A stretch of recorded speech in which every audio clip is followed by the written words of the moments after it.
Hello dear kids. तो हमने last part, ये हमारा चैप्टर 2 केमिस्ट्री का is matter around us pure चल रहा है और उसका फर्स्ट पार्ट हम कर चुके हैं, जिसमें हमने देखा कि मैटर्स, चाहे वो सॉलिड हो, लिक्विड हो या गैस हो, उसको हम केमिकल प्रॉपर्टीज के बेस पे हमने उसे दो तरीके से डिवाइड किया था, क्लासिफाई किया था, प्योर एंड इम्प्योर। प्योर में हमने देखा था एलिमेंट्स एंड कंपाउंड्स, उसे फर्दर क्लासिफाई किया था एलिमेंट्स और कंपाउंड्स के फॉर्म में, और इम्प्योर इज कॉल्ड मिक्सचर। तो हमने एलिमेंट, कंपाउंड और मिक्सचर के बीच का डिफरेंस कल देखा था। अब मिक्सचर के ही अंदर, मतलब impure matter is mixture only, उसमें दो टाइप्स के थे, homogeneous and heterogeneous. Homogeneous means single phase, जिसमें यूनिफॉर्म डिस्ट्रीब्यूशन होता है, यूनिफॉर्मली डिस्ट्रीब्यूटेड होता है पूरा मिक्सचर। पूरा मिक्सचर का अगर आप कोई भी पार्ट देखेंगे तो उसमें एक ही तरह के, फॉर एग्जांपल सॉल्ट सॉल्यूशन, अगर आपने सॉल्ट और वाटर को मिक्स किया है तो आप उसमें से कोई भी पार्ट कहीं का भी उठा के देखेंगे, वो एक जैसा दिखेगा, एक जैसा ही टेस्ट करेगा, एक जैसा ही रहेगा। तो वो यूनिफॉर्मली डिस्ट्रीब्यूटेड होता है पूरा मिक्सचर। और हेट्रोजीनियस में यूनिफॉर्मली डिस्ट्रीब्यूटेड नहीं होगा, नॉन यूनिफॉर्म डिस्ट्रीब्यूशन होगा, किसी पार्ट में कुछ ज्यादा, किसी पार्ट में कुछ कम, ऐसा भी हो सकता है। तो दो पार्ट्स थे, होमोजीनियस, हेट्रोजीनियस।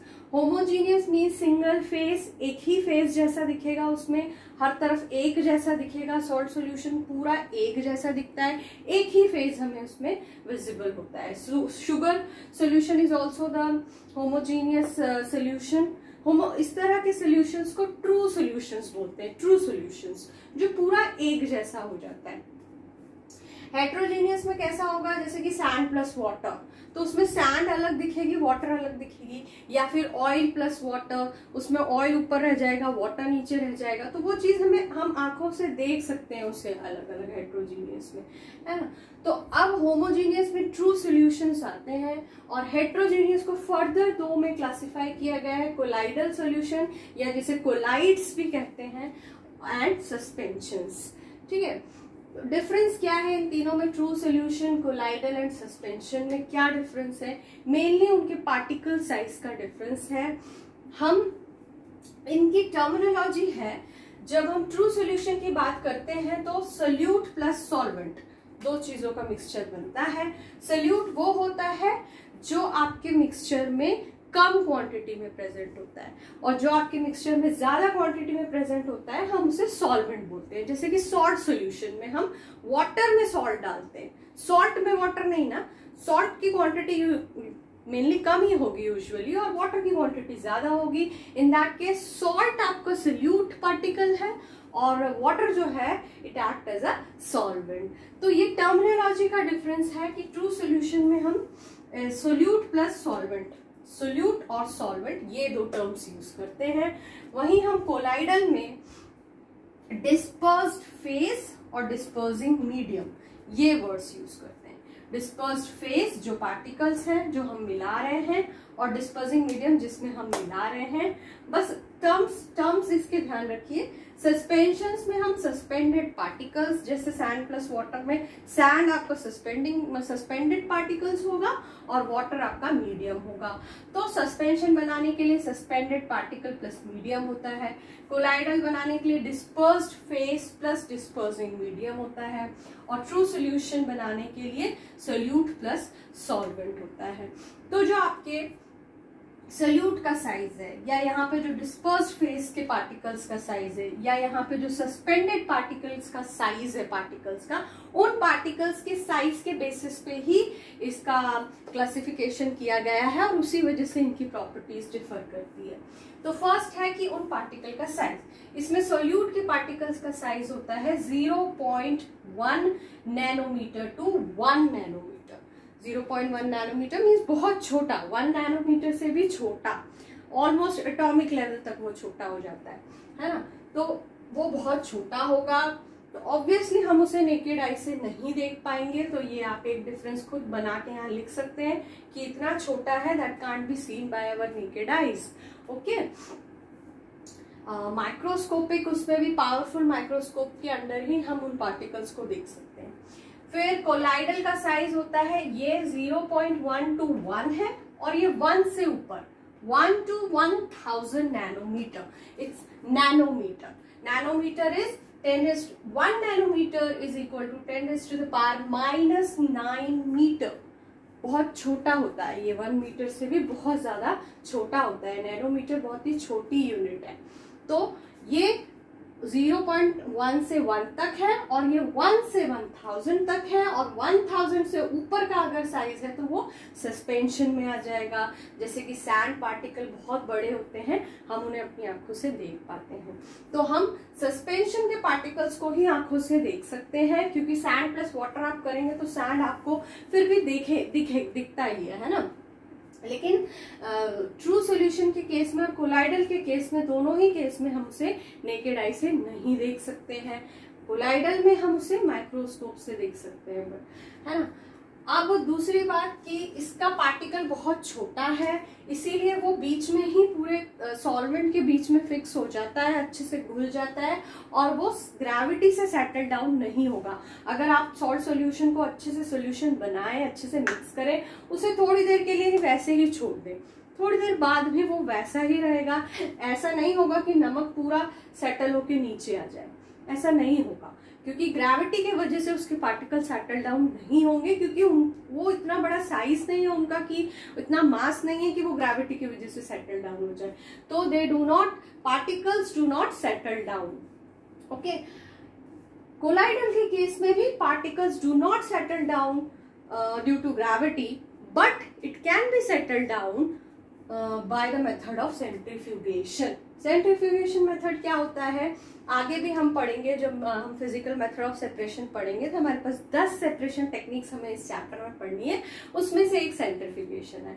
तो सेंट्रीफ्यूगेशन में क्या होता है कि आप सर्कुलर मोशन में किसी भी चीज को स्पिन करते हैं, तो उसका जो ज्यादा डेंसिटी वाला पार्टिकल होता है वो उससे दूर जाता है. उस सर्कुलर मोशन में जब आप स्पिन कर रहे हैं तो उस सर्कल का जो सेंटर है उससे दूर की तरफ जाता है वो, है ना. तो जैसे कि आप मिक्सर में जब आपकी जो छाछ होती है, जब आप बटर बनाते हैं, बटर मिल्क को उसमें आप मिक्सर के जार में जब आप उसको स्पिन करते हैं तो क्या होता है, बटर ऊपर आ जाता है, पूरा मक्खन जो है वो ऊपर आ जाता है, दूध नीचे हो जाता है, सॉरी छाछ आपकी नीचे हो जाती है. तो ऐसा क्यों होता है, बिकॉज वो जो बटर है वो बहुत लाइट वेट है, उसकी डेंसिटी बहुत कम है, तो वो ऊपर आ जाता है, वो नीचे हो जाता है. तो इस तरह के कई और सेंट्रीफ्यूगेशन के एप्लीकेशंस हैं. तो सेंट्रीफ्यूगेशन अगर आप करेंगे तो अब उसका पार्टिकल सेपरेट होगा, पार्टिकल सेटल डाउन होंगे, अदरवाइज ग्रेविटी से तो वो सेटल डाउन नहीं होंगे. अगर सस्पेंशन की बात करें तो आपने देखा ही होगा, अगर हम सैंड और वाटर को हिलाते रहेंगे तब तक तो वो उसी उसमें मिलता रहेगा, थोड़ी देर भी उसे छोड़ देंगे तो सैंड पार्टिकल नीचे सेटल डाउन हो जाएंगे, पानी ऊपर आ जाएगा. तो उसका, क्योंकि उसका उन पार्टिकल्स का साइज इतना ज्यादा है, उनका मास इतना ज्यादा है कि ड्यू टू ग्रेविटी ही वो सेटल डाउन हो जाएंगे. तो ये तो बात हुई पार्टिकल सेटल डाउन होने की. अब बात करते हैं सिंपल फिल्ट्रेशन टेक्निक, मतलब फिल्टर पेपर यूज करके क्या हम उनके पार्टिकल, सोल्यूट और सॉल्वेंट के पार्टिकल को अलग कर सकते हैं. The answer is no, because उसके पार्टिकल्स का साइज इतना छोटा है कि वो फिल्टर पेपर में से पास हो जाएंगे. फिल्टर पेपर की टेक्निक यूज करके, दैट मीन्स फिल्ट्रेशन की टेक्निक यूज करके हम उन्हीं पार्टिकल्स को सेपरेट कर सकते हैं. जैसे कि एक पार्टिकल का साइज इतना बड़ा हो कि वो फिल्टर पेपर में रुक जाए और एक का इतना छोटा हो कि वो फिल्टर पेपर में से पास हो जाए, तो ही ये टेक्निक काम आ सकती है. But in case of true solution, solute और सॉल्वेंट दोनों ही पार्टिकल्स का साइज इतना छोटा होता है कि वो दोनों ही फिल्टर पेपर में से पास हो जाते हैं. That means filtration technique use करके हम इसे सेपरेशन नहीं कर सकते इसका. इन केस ऑफ कोलाइडल में भी हम नहीं कर सकते. कोलाइडल का साइज, जो पार्टिकल साइज है वो ट्रू सॉल्यूशन से बड़ा तो है, बट वो इतना बड़ा नहीं है कि वो फिल्टर पेपर में रुक जाए, वो फिल्टर पेपर में से पास हो जाता है. इसीलिए इसको भी particles can not be separated by the method of filtration using filter paper. Okay. Suspension के केस में अगर आप ये एग्जाम्पल याद रखेंगे ना कि सैंड प्लस वाटर का जो मिक्सचर है वो सस्पेंशन है, तो आपको सारे डिफरेंस इजीली याद हो जाएंगे कि सैंड प्लस वाटर है तो आप फिल्टर पेपर से उसे फिल्टर कर सकते हैं। आप सैंड और वाटर को घोले, फिल्टर पेपर में से पास करें, ऑब्वियसली फिल्टर पेपर के ऊपर ही सैंड रह जाएगा और वाटर नीचे आ जाएगा। तो दैट मीन्स ये सेपरेट हो सकता है बिकॉज उसके पार्टिकल का साइज इतना बड़ा है कि वो उसे फिल्टर पेपर रोक सकता है, फिल्टर पेपर में वो पास नहीं हो सकते। ओके, अब एक बड़ा ही अच्छा इंटरेस्टिंग सा पॉइंट है यहाँ पे, टिंडल इफेक्ट। तो टिंडल is the name of that scientist जिन्होंने ये इफेक्ट ऑब्जर्व किया था। तो क्या होता है जब लाइट आती है, तो जब हमने देखा होगा खिड़की में से कभी क्या होता है, एक होल हो या कहीं से सनलाइट आती है तो हमें वो लाइट का पूरा पाथ ऐसे क्लियरली विजिबल होता है ना, वो पूरा पाथ विजिबल होता है, सनरेज विजिबल होती है और उसके बीच में ऐसे कुछ डस्ट पार्टिकल या कुछ उड़ते हुए हमें दिखते हैं।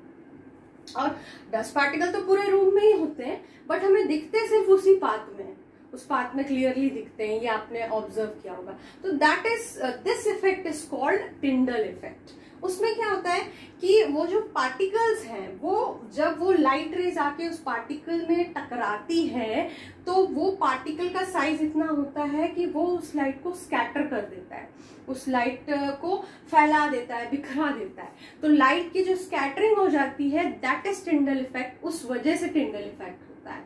तो पार्टिकल का साइज उतना होना चाहिए जो लाइट को स्कैटर कर सके। तो ट्रू सोल्यूशन के केस में टिंडल इफेक्ट शो नहीं करता।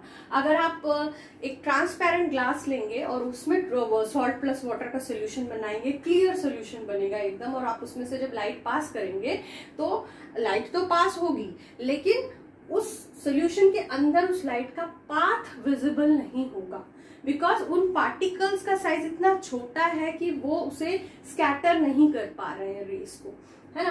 तो it doesn't show Tyndall effect, that means the particles can not scatter light in case of this true solution.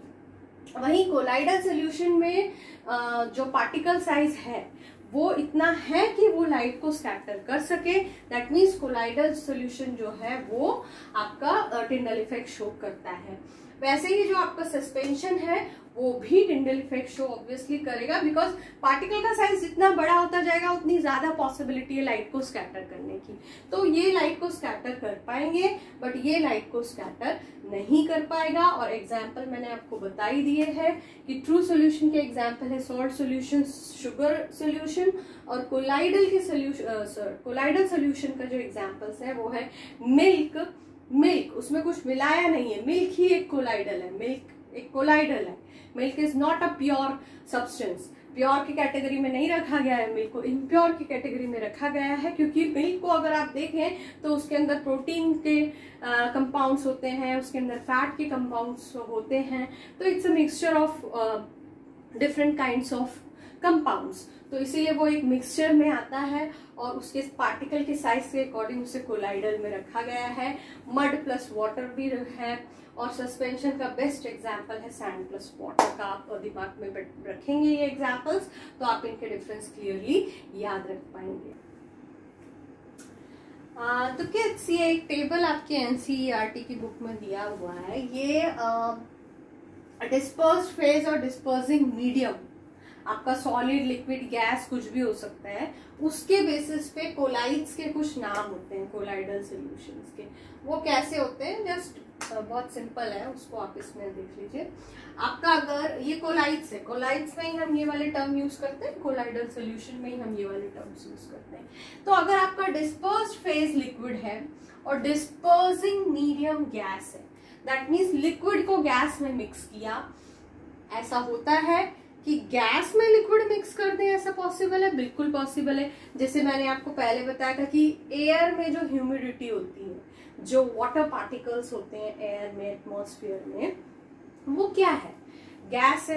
Air क्या है? मिक्सचर ऑफ गैस, और उसमें ह्यूमिडिटी जा रही है, मतलब उसमें वाटर पार्टिकल जा रहे हैं, तो वाटर पार्टिकल क्या है? लिक्विड है। तो एयर में गैस में लिक्विड मिक्स हो सकता है, तो इन that case it is called aerosol. Aerosol इसका एग्जाम्पल है फॉग। जो हम ठंड में क्या होता है, ऐसे फॉग जम जाता है ना, पूरा जो धुआं धुआं सा दिखता है, उसमें क्या होता है, ज्यादा वाटर पार्टिकल्स उसमें एयर में होते हैं, तो वो फॉग होता है, ठीक है। और सॉलिड अगर गैस में मिक्स हो जाए, डिस्पर्सिंग मीडियम इसमें गैस है, तो अगर सॉलिड गैस में मिक्स हो जाए ये भी बिल्कुल पॉसिबल है और इसको भी एरोसॉल ही बोलेंगे।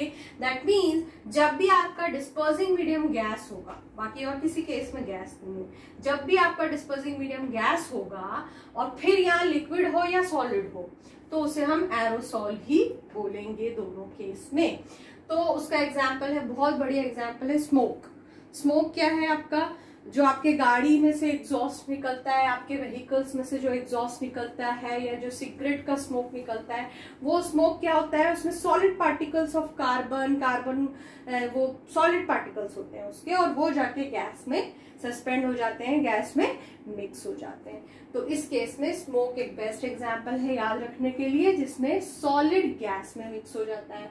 अब अगर गैस लिक्विड में मिक्स हो जाए, गैस लिक्विड में मिक्स हो जाए तो वो फोम बनता है, फोम, लैदर, झाग जिसे बोलते हैं ना हम, वो जैसे हम साबुन लगाते हैं और यूं जितना ज्यादा उसको ऐसे से करते हैं उतना झाग बढ़ता है ना, क्योंकि उसमें गैस भरती जाती है ना। तो फोम, जैसे कि एग्जांपल है आपका शेविंग फोम, शेविंग क्रीम को जब लगा के उसको जितना ज्यादा वो ब्रश से ऐसे करते हैं उतना ज्यादा उसमें गैस भरता जाता है, वो लाइट वेट ऐसा फ्लफी सा होता जाता है, तो वो फोम बनता जाता है। तो क्या उसमें उस लिक्विड में जब गैस भरती जाती है ना तो वो लैदर बनता जाता है, वो फोम बनता जाता है। आपको पता है उसे फोम बोलते हैं।